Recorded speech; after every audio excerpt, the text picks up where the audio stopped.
Concern in Terrace Bay in the wake of the news that the town's mill is closing down. Good evening and thank you for joining us. Mass layoffs at the Terrace Bay pulp mill have left workers uncertain about their future and local leadership worried about the impact on the community. AV Terrace Bay announced on Tuesday that it's idling the mill and letting go of hundreds of workers for an undetermined length of time. Lee Noonan was in Terrace Bay yesterday and she joins us in studio. Lee? Thank you, Haley.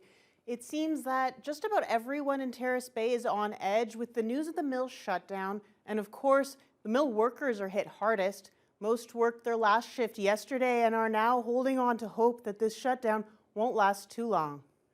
Hundreds of employees at the Terrace Bay pulp mill showed up for work on Wednesday, unsure whether it would be their last shift. The family, they don't want to leave here. I don't want to leave either, but sometimes you don't have a choice.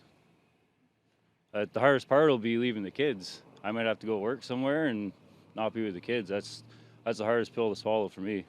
In the end, Fife was one of a handful of workers who got good news. He's one of about 30 workers who are staying to keep the mill idling. The United Steelworkers say that so far they're aware of 276 unionized employees and 63 salaried employees who've been laid off indefinitely due to what the company says are prevailing market conditions. The layoffs include union executives like Wendy Adams. I'm upset.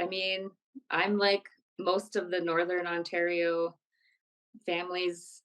I have kids, they're in hockey. We have a lot of financial commitments like everyone else. Adams says that she and many others are trying to stay optimistic that the mill will reopen and the jobs will come back sooner rather than later. Most stressful, I would say, is just the uncertainty. Do we look for jobs, or are we going to have a job here in a few weeks?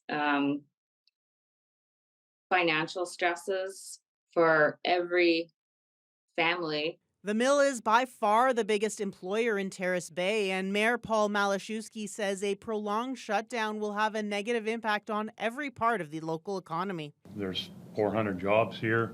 I don't know how many spin-off jobs there are with the truck drivers and stuff like that, salespeople and stuff like that, but it is, a number of years ago when the mill shut down, I think it was the 1,000 job number was thrown around there, right? So I don't think that's changed that much. So it is a big economic driver for Northwestern Ontario. Former town councillor Gino LeBlanc was a manager at the mill last time it was shut down. He remembers the effort it took to get it reopened before, and he hopes it can be reopened quickly. Looking at the last two downs, I think in the short run, it'll be okay.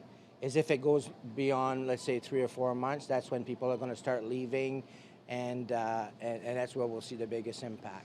For now, the union is working to help laid-off workers apply for EI, and the mayor is focusing his energies on lobbying the provincial and federal governments, with plans to sit down with the Minister of Natural Resources at the Roma Conference in 2 weeks. Lee Noonan, TBT News. The province's Special Investigations Unit is investigating the Thunder Bay Police Service. A 21-year-old woman died on Saturday after police allegedly failed to respond to a domestic disturbance call. As Vasilios Bellos tells us, the SIU has begun conducting interviews as it decides whether criminal charges should be laid. The actions of the Thunder Bay Police Service this past weekend have triggered an investigation by Ontario's Police Oversight Agency. The Special Investigations Unit is looking into the circumstances surrounding the death of a 21-year-old woman on December 30th on Ray Boulevard. Police allegedly received an early morning domestic disturbance call, but didn't respond before a second 911 call came in to cancel the first call for service. Finally, a third call from the home indicated that a woman had been found dead.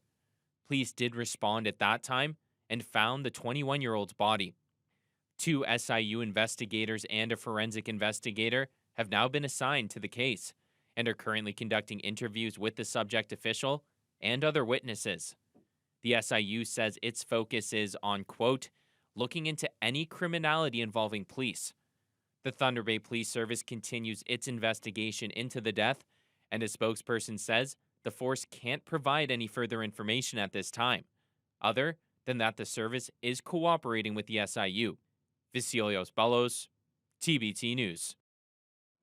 It's a way to outline the successes of our city while addressing the challenges that remain. At Monday's City Council meeting, Mayor Ken Boshkoff will give the annual State of the City address, outlining Council's priorities for 2024. Joe Sadowski reports. All roads lead to Thunder Bay. That's what Mayor Ken Boshkoff has dubbed this year's State of the City address, set to be presented at Monday's City Council meeting. Boshkoff says the title is fitting based on Thunder Bay's location in Canada, believing there's opportunity knocking. There's a reason we're in the center of the country, so we might as well make that blessing an opportunity. So whether it's transportation, education, industry, recreation, we want to be the center of Canada. Two of the biggest issues our city faces are the opioid crisis and homelessness. Mayor Boshkoff says one of his big concerns is the duplication of social service outlets between what they and the city offer. And a potential solution would be to reduce duplicated services in order to cut costs and to better organize these supports. So here we also have a city operation, so we're kind of duplicating services there. So we'll try and get that simplified so we really have it more coordinated as opposed to spending more money than we have to, and let the money get focused to where it's going to help. Mayor Boshkoff also highlighted the mining industry boom in our region and how it will ultimately affect the construction of more homes. Boshkoff promises that Thunder Bay will be seeing a massive housing development in 2024. The opportunities from the mining industry and the housing, we have already been recognized for our housing commitment, and that is going to be a construction bonanza, and the mining is going to benefit because we're going to have houses for them to live. So between those two things, mark my words, we're on a growth pattern. The State of the City address is at the top of the agenda for Monday's council meeting, their first of 2024. Joe Sadowski, TBT News. A new hotel option for travelers visiting Thunder Bay has opened its doors. The Home 2 Suites near the airport is now up and running. City officials believe it will help address some of the capacity issues. Josh Morano explains. Long-term visitors to Thunder Bay have a new choice when it comes to accommodations. Home 2 Suites by Hilton is located right next to another Hilton hotel and the Hampton Inn and Suites, just minutes from the airport. Dominic Figliomeni is the area general manager for both properties and says the destinations differ from others in Thunder Bay because of the amenities they have to offer. This hotel kind of gears to the long-term stay. We have a lot larger suites and stuff like that. Hilton approached us and realized that this is something that's not being very well utilized in the city. I believe there's only other one property that actually used the long-term stay. Every room has suites in terms of kitchenettes, large fridges, anything you kind of need to make yourself more comfortable when you're away from home. The project began in 2020 following approval from City Council. The overall price point for the hotel was around $22 million, following extensive delays to the basement of the building. The hotel offers 6 stories with 90 available suites. City Tourism Manager Paul Pepe says this hotel will create even more opportunities for events and hosting in the city, and play a crucial role in addressing capacity issues Thunder Bay has for travelers. Thunder Bay does sell out multiple nights per week during the summer months, and even in the off season in September, when CenCan, Central Canada Resource Expo is in town, the city is sold out for that. And because of the diversity of Thunder Bay's tourism economy, the fact that we have visitors coming in for leisure, for sports, for business. It's very exciting to be part of something like that. We are one of the newer hotels, if not the newest hotel in Thunder Bay. To be part of this is something special though, right? So next door, we've been very successful next door, and we're looking forward to continuing this on over here in our long-term stay property. So, Vasilios Bellos, TBT News. It's finally starting to feel more like winter in Thunder Bay. With the temperature now dropping, the local auto sports club has high hopes that it can start its ice racing season in the coming weeks. Local automotive enthusiasts are eager to gear up and put their cars on display once again. This year, the Thunder Bay Auto Sport Club expects 17 teams with more than 30 drivers. Vice President Rob Daw says while the weather so far hasn't been ideal for the start of the season, He and the club remain optimistic that they'll be out on the ice again soon. The preparations, we have to get our signs out. We have to do ice testing before anybody, is allowed out on the ice to make sure it's safe. And we normally have at least 16 to 17 inches minimum of ice before we're ready to do any kind of racing with cars out there. Weather permitting, the club plans for its first race to take place at Mission Bay on January 28th. You may remember our story to close out the newscast yesterday about the 13-year-old Oklahoma boy who became the very first person to ever beat the classic game Tetris. Yeah, and there's a local connection. The founder of Tetris Canada lives right here in Thunder Bay. He spoke about what this feat means to the gaming community. Josh Morano has more.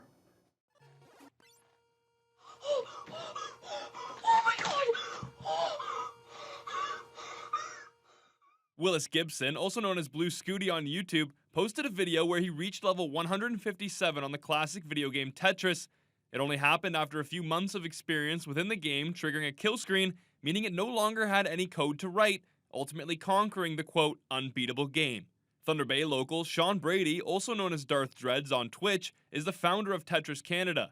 He believes this feat means much more to the community because it was accomplished by someone so young. The younger people that are, they're faster and they're a little bit more nimble and they're learning new techniques all the time. So it's very exciting, and it's good for the Canada Tetris community, as well as just like the world Tetris community as well. Brady has competed across Canada in multiple different gaming championships, and his love for the game impacted his decision to found Tetris Canada. With roughly 40 members across the country, Brady hopes this video will bring people back to the game, or maybe pick up the controller for the first time and join. Well, yeah, we're hopeful that maybe some new players, they might get inspired to look us up and check out some of our events, and we'd love to have them because it's like we love the game, and I know a lot of other people do as well. So it's we'd say come on in. It only took Gibson 38 minutes to achieve the feat, garnering over 1.5 million views on the video in 2 days. Josh Morano, TBT News.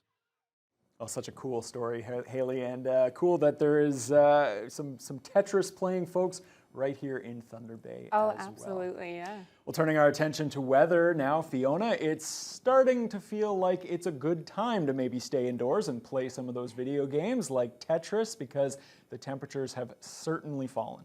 Yes, last night we finally moved back to seasonal levels. As well, you can see we had a low of -20, wind chills of -25, which may seem to some brutally cold, but that was actually quite normal. In fact, almost bang on the normal temperature for this time of year. Today we've been fluctuating between partly and mostly cloudy skies. We warmed up to -11 and a wind chill of -15, but winds were relatively light, but they were from the northwest. Now, we've had a little bit of snow all through Lake Superior over the last few hours, but it stayed mostly south. We have had this one little pocket of snow move in to the northwest, and it's not really showing it very well, but a few light flurries in Greenstone as well. At this hour, they've got some winds and some flurry action in Red Lake. Wind chills are currently hovering around -16, and that continues down into Fort Frances, although the fort has stayed relatively dry, and they're under mostly cloudy skies at this time. As you head further east, you can see temperatures taking a bit of a hit down to -15 in Greenstone, -12 in Armstrong. A lot of cloud cover, although they have had periods of snow off and on today. And Sault Ste. Marie, they are also seeing a lot of snow today. They're currently at -4, winds kicking up a bit, and it feels closer to -12 with the wind chill. Here in the city of Thunder Bay tonight, we are looking at partly cloudy skies again, but it will be a little bit warmer than last night. We're looking at a low of -15, although wind chills will be closer to -21, and winds will be fairly light from the west. But as we head into the weekend, things are starting to warm up yet again. It was seasonal last night and today, but it's on the rise again for the next few days. I'll have more details on that later on in the News Hour. Is it too early to say, Fiona, that I've had enough of these winter seasonal temperatures?